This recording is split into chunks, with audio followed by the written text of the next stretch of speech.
Happy Janmashtami all of you. आज 16 अगस्त को हमारे देश में जन्माष्टमी का पावन पर्व मनाया जा रहा है।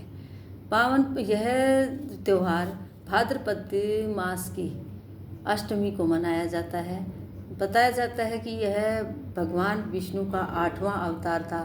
उन्होंने धर्म का प्रचार करने के लिए और अधर्म का विनाश करने के लिए यह जन्म लिया था।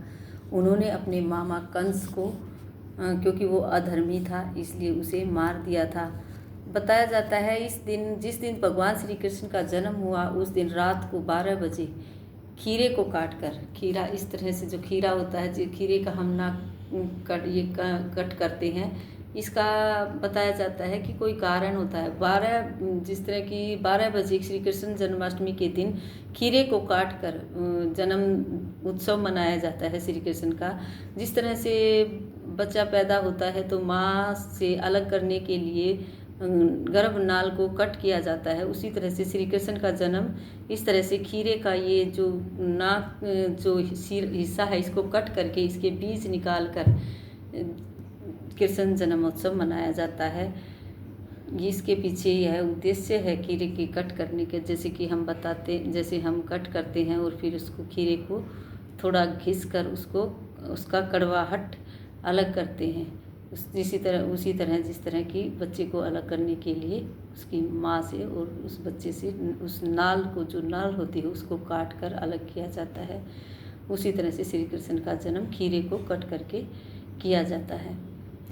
आज जन्माष्टमी के अवसर पर हम बच्चों को बताएंगे कि भगवान श्री कृष्ण अलग अलग तरह की लीलाएं करते थे, किस तरह से दोस्तों के साथ मक्खन चुराया करते थे, किस तरह अपने दोस्तों के साथ गैया चराने जाते थे, बंसी बजाते थे, गोपियों के कपड़े उठा लेते थे, गोपियों को बहुत परेशान करते थे। कि श्री कृष्ण की अवस्थाओं के बारे में बताएंगे, किस तरह से उन्हें राधा जी और श्री कृष्ण का प्रेम लीला थी, लेकिन वो कभी पति पत्नी नहीं बन पाए, लेकिन आज भी राधा कृष्ण का नाम एक साथ लिया जाता है।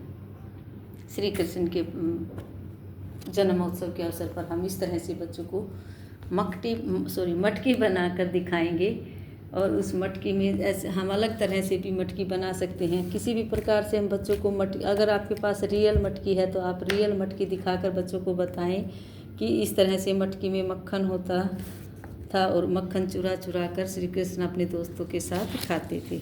हम इस तरह से भी मटकी बना सकते हैं।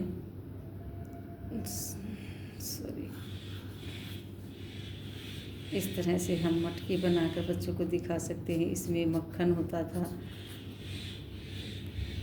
और मक्खन को चुराते थे। मक्खन का रंग सफ़ेद होता है, मक्खन दही से निकाला जाता है। हम बच्चों को बता सकते हैं श्री कृष्ण के जन्म का उद्देश्य बता सकते हैं। पृथ्वी पर धर्म की स्थापना करने के लिए उनका जन्म हुआ था। दुष्ट शक्तियों का नाश करना था उनका मुख्य उद्देश्य। महाभारत में भी श्री कृष्ण जी ने धर्म का साथ दिया था और अधर्म का विनाश किया था। आज का हमारा वर्क यही रहेगा। बच्चों को इस तरह से हम श्री कृष्ण के बारे में बताएंगे। यह पावन त्यौहार है हम हिंदुओं के लिए। हमारे पूरे देश में यह त्यौहार बड़ी उत्सव से मनाया जाता है। इस दिन जगह जगह झांकियाँ निकाली जाती हैं, मंदिरों में झांकियाँ होती हैं, मटकी फोड़ी जाती है। मटकी फोड़ने के हर जगह मटकी फोड़ने का प्रोग्राम होता है। जो जीतता है उसे इनाम दिया जाता है। 2 तरह की टीमें होती हैं। जो टीम जीतती है उसे प्रोत्साहित करने के लिए इनाम दिया जाता है। इस तरह के प्रोग्राम जन्मोत्सव कृष्ण जन्माष्टमी के अवसर पर किए जाते हैं। छोटे बच्चों को हमें यह सब बताना है। हम बच्चों को बता सकते हैं जिस तरह आपका जन्म होता है, आप जन्मदिन मनाते हैं, इसी तरह श्री कृष्ण का भी आज के दिन जन्म हुआ था। उनका जन्मदिन पूरा देश मनाता है क्योंकि उन्होंने धर्म का साथ दिया था। आप भी अच्छे कार्य कीजिए, अच्छे कार्य करने चाहिए। हमें बच्चों को यह सब बताना है। आज का हमारा वर्क यहीं रहेगा। मक्खन का रंग कैसा था, कोई भी जीके क्वेश्चन इसमें से हम बना सकते हैं। बच्चे पूछ सकते हैं मटकी में तो पानी होता है, लेकिन क्योंकि आजकल मटके में मक्खन दिखाई नहीं देता है बच्चों को, हम बताएंगे कि पहले मटकों में मक्खन रखा जाता था जो ख़राब नहीं होता था, आजकल फ्रीज में रखते हैं। इस तरह की बातें हम बच्चों को बताएंगे। Happy Janmashtami all of you.